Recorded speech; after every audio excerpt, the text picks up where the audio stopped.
So hey guys, war of card সিরিজের এই পার্টের শুরু হয় লাস্ট পার্টের এন্ডিং সিনের সাথেই, যেখানে এখন আমাদের সবার আগে দেখানো হয় মিস্টার জুওকে, যিনি আঙ্কেল হুয়ার কেস নিয়ে তদন্ত করছিলেন। আর সেখানে তার হেফাজতে কিছু লোক চলে এসেছিল, যাদের মিস্টার জুওর সাথীরা খুব বাজেভাবে পেটাচ্ছিল। যেখানে তখনই সেখানে পৌঁছানো হয় মিস্টার জুওকে। পৌঁছানোর আগে সব অফিসাররা তার সামনে মাথা নত করে। যখন এক অফিসার ওই লোকগুলোকে মারছিল, সে তখনই মিস্টার জুওকে দেখে থেমে যায়। মিস্টার জুও সেখানে এসেই তাকে থামতে বলেন, আর ওই লোকটিরই বন্দুক বের করে নেন। মিস্টার জুও বলেন যে অবশেষে আমি তোমাদের খুঁজে বের করেই ফেললাম, আর তোমাদের এই অস্ত্র এখন আমার হাতে লেগে গেছে। আর এই যে বন্দুকটা হয় সেটা সত্যিই অনেক বেশি অ্যাডভান্সড মনে হচ্ছিল, যা তিনি ওই লোকগুলোর ওপর পয়েন্ট করে নেন। আর এটা বলেন যে আমাকে বলো দেখি আসলে তোমরা এই অস্ত্র কোথা থেকে পেলে, আর এটা তোমাদের কে দিল। যে কথা শুনে তখনই এদের মধ্যে একজন বলতে শুরু করে যে দেখো, যদি তোমাদের কারোর ভেতরেও বুদ্ধি থাকে তবে আমাদের এখান থেকে যেতে দাও, কারণ আমাদের ব্যাকগ্রাউন্ড অনেক বেশি স্ট্রং আর তোমরা বাঁচবে না। যে কথা শুনে মিস্টার জুও বলেন যে আচ্ছা, যদি এমন হয় তবে আমি জানতে চাই যে সে কে, যাতে ওই লোকটি বলতে শুরু করে যে না, আমি তোমাকে বলবো না। মিস্টার জুও বলেন যে আচ্ছা, তো তুমি আমাকে বলবে না, চিন্তা করো না, আমি নিজেই এ ব্যাপারে জেনে নেব। যিনি বন্দুকটা তার মাথায় পয়েন্ট করেন আর শুটও করে দেন। শুধু তফাৎ এতটুকুই হয় যে তিনি তার খুলি ওড়াননি। মিস্টার জুও বলেন যে সত্যি এই অস্ত্র তো আমার ভাবনার চেয়েও বেশি পাওয়ারফুল বের হলো। এই কারণে তিনি যেই দ্বিতীয় লোকটির ওপর পয়েন্ট করেন, সে সাথে সাথেই বলে দেয় যে আমাদের এই বন্দুক দিয়েছে মিস্টার বাই। মিস্টার জুও বলেন যে এখন আসলে এই মিস্টার বাই কে। ওই লোকটি বলতে থাকে যে আমি যতটা জানি তার হিসেবে মিস্টার বাই হলো আসলে এক ফ্যান্টাসি কার্ড ক্লাবের মালিক। মিস্টার জুও বলেন যে তাহলে তো ঠিক আছে, এ ব্যাপারে জানতে খুব বেশি সমস্যা হবে না, কারণ ওই যে কার্ডটা ওই বন্দুকে লাগানো ছিল তার সাহায্যে কোম্পানির খোঁজ লাগানো যেতে পারে। এই কারণে মিস্টার জুও নিজের সাথীদের বলেন যে জলদি পুলিশ ডিপার্টমেন্টের সাথে কন্ট্যাক্ট করো আর এদের দুজনকেই লকআপে বন্ধ করে দাও। এরপর আমাদের পরের দৃশ্যেই দেখানো হয় একটা নিউজ চ্যানেলকে, যারা মিস্টার জুওর দ্বারা করা কাজগুলোকে কভার করছিল। মিস্টার জুও সেখানে আসতেই সে তাকে অনেক প্রশ্ন জিজ্ঞেস করে আর বলে যে আপনাকে আমাদের প্রশ্নের উত্তর দিতেই হবে। কিন্তু মিস্টার জুও তো কারোর কথাই শোনে না আর এগিয়ে চলে যান। যে খবরটা আসলে দেখছিল চেনমু। তাদের দেখতে দেখতে চেনমু এটা ভাবতে থাকে যে এ তো কাল আমার এক্সাম ইনভিজিলেট করার জন্য এসেছিল, কিন্তু তারপর আসলে সে ঘটনাস্থলে কি করছিল। আর এখন নিউজে জানানো হচ্ছিল ওই অস্ত্রের ব্যাপারেই, যা আজ থেকে প্রায় 10 বছর আগে ব্যবহার করা হয়েছিল, যা একটি হাইলি ডিস্ট্রাকটিভ, অত্যধিক ধ্বংসাত্মক অস্ত্র হয়। এই খবর জানানো হয় যে ওই কেস এখনও ইনভেস্টিগেশনে চলছে। এখন শুধু আর একটু অপেক্ষা করতে হবে যে আসলে পরের খবর কি পাওয়া যাবে। যেখানে তখনই এখন চেনমু মনে করতে শুরু করে সেই সময়ের কথা যখন সে ওই লোকটির সাথে ধাক্কা খেয়েছিল আর তার অস্ত্র থেকে ওই কার্ডটা বেরিয়ে এসেছিল, যে কার্ডটা এখনও চেনমু কাছেই থাকে। চেনমু সেটা দেখেই এটা বলতে থাকে যে এটা তো একদম সিমিলার, তেমনই যেমন প্রশ্নের উত্তর আজ আমি দিয়েছিলাম। সে বলে যে ঠিক আছে, এখন আমাকে এ ব্যাপারে বেশি ভাবা উচিত নয়, কারণ তাকে যত দ্রুত সম্ভব হতে হবে এক ফাইটিং কার্ড রিপেয়ারম্যান। সে বলে যে যদি আমি এর কারণে ওটা হতে পারি তবে আমার এর কারণে অনেক বেশি প্রফিটও হবে। কিন্তু চেনমু এ ব্যাপারেও ভাবছিল যে সে তো ভায়োলেন্স, সহিংসতা শেষ করতে চায়, কিন্তু তাকে ভায়োলেন্স শেষ করার জন্য ভায়োলেন্সেরই ব্যবহার করতে হবে। তাকে বাধ্য হয়ে যে কোনো মূল্যে এমনটা করতেই হবে। চেনমু নিজেরও এটা জানা ছিল না যে এমনটা করে সে ঠিক করছে কি না, কিন্তু সে এ ব্যাপারেও ভাবছিল যে দুনিয়া কখনো এমন লোকেদের সম্মান দেয় না যারা আবর্জনায় জন্মায় আর আবর্জনাতেই মারা যায়। তাকে নিজের আঙ্কেল হুয়াকে বাঁচানোর জন্য এই কার্ড ব্যবহার করতেই হবে।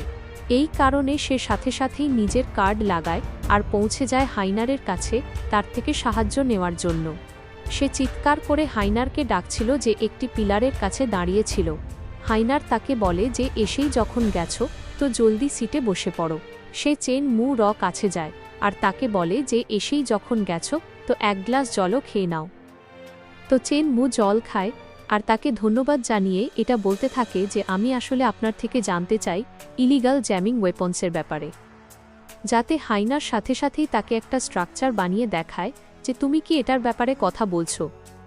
সে বলে যে এই ধরনের অস্ত্র আসলে মজুত আছে টিন ইউ ফেডারেশনে, যার সাহায্যে অবশ্যই ইলিগাল জ্যামিং করা যেতে পারে। চেন মু বলে যে হ্যাঁ হ্যাঁ একদম, আমি তো এটার ব্যাপারেই কথা বলছিলাম। সে তাকে বলে যে আমাকে এটা বলো দেখি, এটা কি সত্যিই ইলিগাল? হাইনার তাকে জানায় যে আজ থেকে 10 বছর আগে যে দুটি সিটির মাঝে যুদ্ধ হয়েছিল তার সবকিছু হয়েছিল ইলিগাল জ্যামিং ওয়েপন্স ব্যবহার করার কারণে, যা সেই সময় রক্তকে তো যেন একদম জলের মতোই বয়ে দিয়েছিল। এই কারণে ওটা কখনো ব্যবহার করা হয় না, কারণ যদি ইলিগাল জ্যামিং ওয়েপনকে কন্ট্রোল করা না যায় তবে এটা বুঝে নাও যে ওই একটা জিনিসের কারণে মানবতারও অন্ত হতে পারে।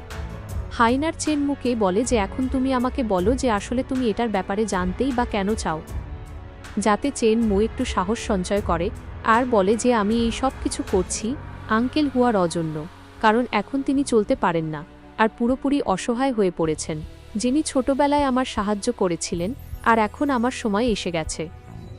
এই কারণে আমি এই পাওয়ার ব্যবহার করতে চাই যাতে আমি হতে পারি এক কার্ড রিপেয়ারার, আর তারপর তখনই গিয়ে আমি আঙ্কেল হুয়াকে বাঁচাতে পারবো, যার দোকান এখন বন্ধ হয়ে গেছে, আমি ওটাও চালাতে পারবো। চেন মু মনে করছিল আঙ্কেল হুয়ার সাথে কাটানো সুন্দর মুহূর্তগুলো।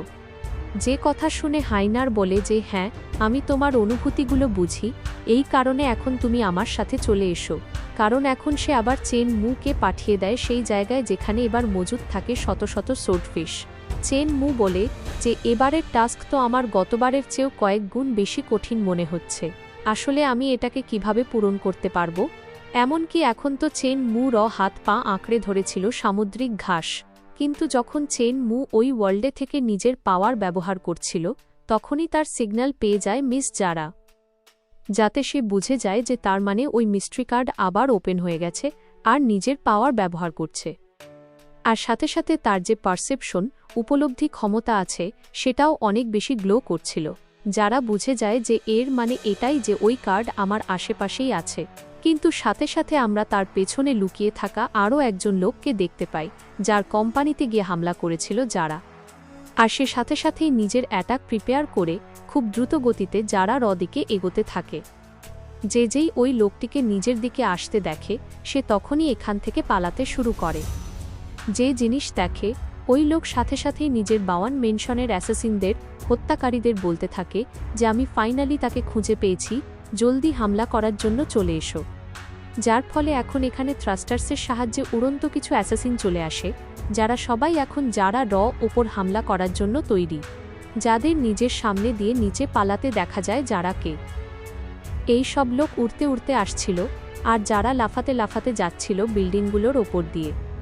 এমনকি এরা তো যারা ওপর নিজেদের রিপালসার্সের সাহায্যে অ্যাটাকও করছিল, যে অ্যাটাকগুলো সত্যি অনেক বেশি বিপজ্জনক হয়, কিন্তু যারা তাদের প্রত্যেকের হামলা ডজ করে দেয়। কিন্তু আসলে যারা উড়ন্ত লোকেদের থেকে বেশি দূর পর্যন্ত পালাতে পারত না, এই কারণে এখন তাদের ফাঁদে ফেলার জন্য সবার আগে নিজের ট্র্যাপ ফাঁদ ব্যবহার করে, যাতে সে একটা লোককে ফাঁসিয়ে নিয়েছিল আর সে এক বিস্ফোরণের সাথেই শেষ হয়ে যায়, যার সাথে সাথে তার পাশে থাকা লোকটিও আহত হয়ে গিয়েছিল। কিন্তু এখন তো এখানে আরও অনেক অ্যাসাসিন চলে আসে, যারাকে ঘিরে ফেলে, যারা সাথে সাথেই অ্যাটাক করাও শুরু করে দিয়েছিল। তো যারা ব্যবহার করতে শুরু করে নিজের চাবুক, যা দিয়ে আমাদের এদের মধ্যে এক বেশ দুর্দান্ত লড়াইও দেখানো হয়, যেখানে যারা এতগুলো লোকের মোকাবিলা একাই করছিল। তার ডিফেন্স আর অ্যাটাক করার অ্যাবিলিটি সত্যিই প্রশংসনীয় হয়, যে এতগুলো লোককে একাই টক্কর দিচ্ছিল, যেখানে তখন যারা সুযোগ পেতেই নিজের এক ফায়ার অ্যাটাককে আহ্বান করে আর অনেকগুলো লোককে আহত করে নিচে ফেলে দেয়, যাতে বাকি বেঁচে থাকা অ্যাসাসিনরা তার পিছু নিতে শুরু করে। কিন্তু যারা যে নিজের অ্যাবিলিটি দেখায় তা সত্যিই খুব দারুণ ছিল, কারণ সেই চাবুকের সাহায্যে নিজেকে তো বাঁচাচ্ছিলই, সাথে সাথে ওই অ্যাসাসিনদের ওপর নিজেরও কিছু হামলা করতে থাকে। সুযোগ পেতেই যারা বেঁচে থাকা লোকেদের ওপর এত জোরে হামলা করে দিয়েছিল যে তারা তার সামনে দাঁড়িয়ে থাকতে পারে না আর নকআউট হয়ে যায়। কিন্তু এখন এই সময় পর্যন্ত মিস্ট্রি কার্ডের লোকেশনও ডিটেক্ট হওয়া বন্ধ হয়ে গিয়েছিল, যারা বলে যে এখন খুব শীঘ্রই আমি ওই কার্ড পর্যন্ত পৌঁছে যাব। এরপর আমাদের পরের দৃশ্যেই দেখানো হয় চেন মুকে যে নিজের পরের কার্ডের ওপর কাজ করছিল, কারণ এখন সে এখানে বানাতে চলেছিল ট্রেলিং শাটল কার্ড। আর সাথে সাথে আমাদের স্পিরিচুয়াল ওয়ার্ল্ডের ভেতরেও দেখানো হয় চেন মুকে, যাকে হাইনার এটা জানাচ্ছিল যে তুমি যেই জ্যাম ওয়েপনের ব্যাপারে কথা বলছিলে সেটা এক অনেক বেশি অফেন্সিভ আক্রমণাত্মক ওয়েপন হয়। আর যদি তোমাকে সত্যিই সেটার ওপর কাবু পেতে হয় তবে এই সব হামলা ডজ করো, যার জন্য তোমার কাছে হাই লেভেলের পারসেপশন আর স্পিডও থাকা চাই। তবেই গিয়ে তুমি সতর্ক থাকতে পারবে আর জ্যাম ওয়েপন কন্ট্রোল করতে পারবে।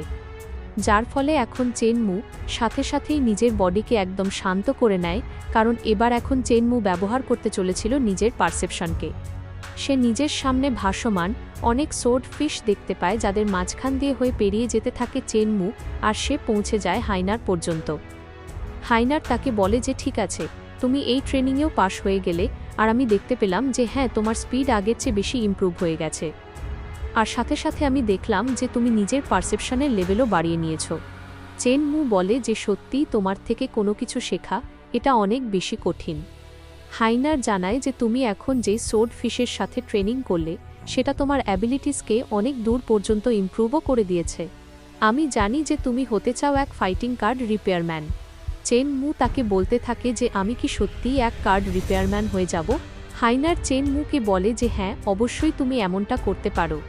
এই কথা মনে রেখো যে তোমাকে কার্ড অফ গডের ওয়ারিশ হিসেবে বাছা হয়েছে। আর এখন আমার মনে হয় যে তোমার সবচেয়ে বেশি প্রয়োজন আমার এই জিনিসটার, কারণ এখন সে আসলে তাকে জানাচ্ছিল এক ট্রেলিং শাটল কার্ডের ব্যাপারে। হাইনার বলে যে যদিও এর শুরুর স্পিড বেশ স্লো, কিন্তু এটা অনেক বেশি পাওয়ারফুল, কারণ এটা লং ডিস্টেন্স স্নাইপিংয়ে কাজে আসবে। সাথে সাথে তুমি এতে নিজের লং ডিস্টেন্সের পারসেপশনকেও ব্যবহার করতে পারো, যা জিনিসটা অবশ্যই তোমার জন্যই বেশ ভালো হবে। চেনমু তাকে বলে যে হ্যাঁ, অবশ্যই আমি করতে পারি। আর ও এই ট্রেনিং নিয়েই সে বানাচ্ছিল শাটল কার্ডকে, যা কমপ্লিট করতে এখন সে মাত্র এক কদমই দূরে থাকে। তাই চেনমু বলে যে আমাকে জলদি থেকে জলদি এটাকে পুরো করতে হবে। এরপর আমাদের পরের দৃশ্যেই দেখানো হয় মিস্টার জুওকে, যার চোখে আমরা দেখতে পাই এক জ্বলন্ত শিখা।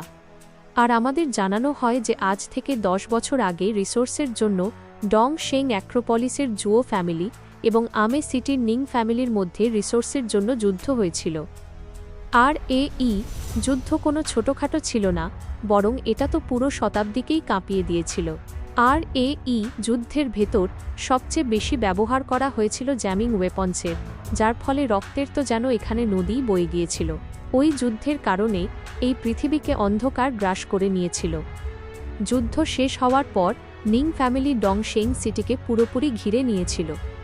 আর সিটি লর্ডের স্ত্রী অর্থাৎ জুও টঙ্গির মা, তিনি নিজের লোকেদের এভাবে ধ্বংস হতে না দেখতে পেরে তিনি দুই সিটির মাঝে হতে চলা যুদ্ধকে থামানোর জন্য নিজেরই প্রাণ দিয়ে দেন, কারণ স্যাক্রিফাইস আত্মত্যাগ ছাড়া এই যুদ্ধ থামত না।